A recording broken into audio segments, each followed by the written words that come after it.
Hello friends, in the series on the income tax cases, today we will discuss a case which is based on an issue that if a thing is not allowed in the act in a way, so whether that thing can be done in some other way.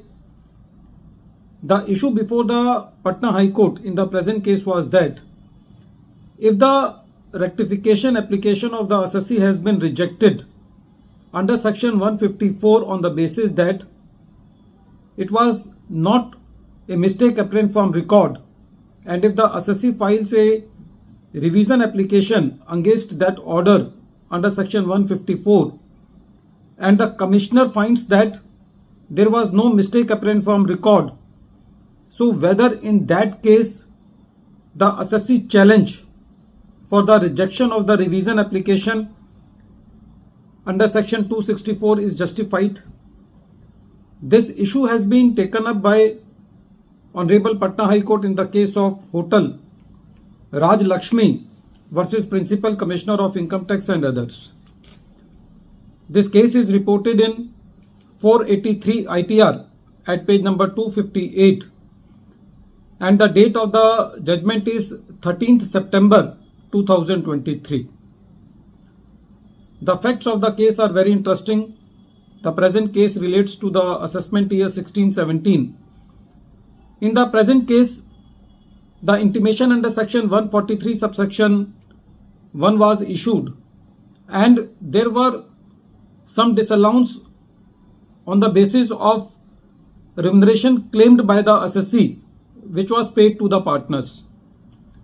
The assessee has shown in the return that there was a remuneration of rupees 10 lakh paid to the partners, but from the return it was reflecting that it was near about 3.5 lakh. Accordingly, the intimation was issued under section 143 subsection 1. The assessee filed the rectification application under section 154 and that 154 application was rejected on the basis that there is no mistake apparent from record and that needs some analysis or some deduction of the facts of the case.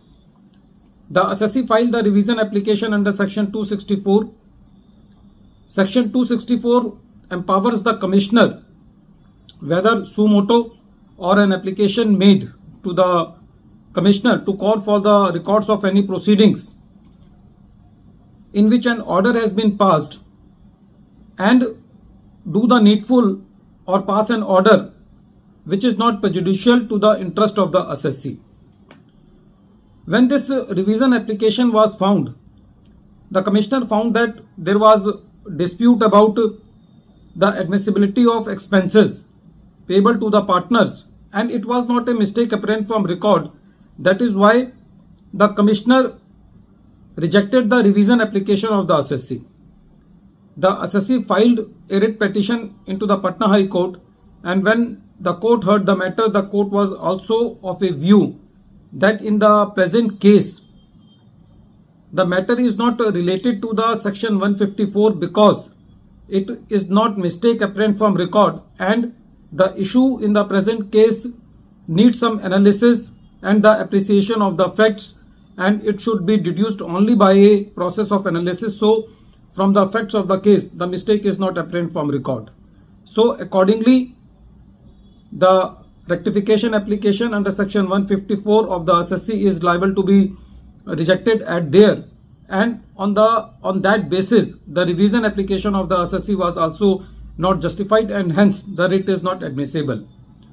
Friends, the crux of the case is that if a rectification application was not justified on the basis that it was not based on mistake apparent from record, so the Principal Commissioner of Income Tax was justified in rejecting that revision application filed against the order under section 154 and hence the court dismissed the writ petition of the assessee. So in the present case, it can be concluded that where rectification is not possible because of the reason that there is no mistake apparent from record, so in that case, the revision of that rectification application is not possible. At the end of this video, once again I am repeating the name of the case. The name of the case is Hotel Raj Lakshmi versus Principal Commissioner of Income Tax and others, and this case is reported in 483 ITR at page number 258, and the matter has been decided by Honorable Patna High Court, and the date of the judgment is 13th September 2023. Thank you, friends.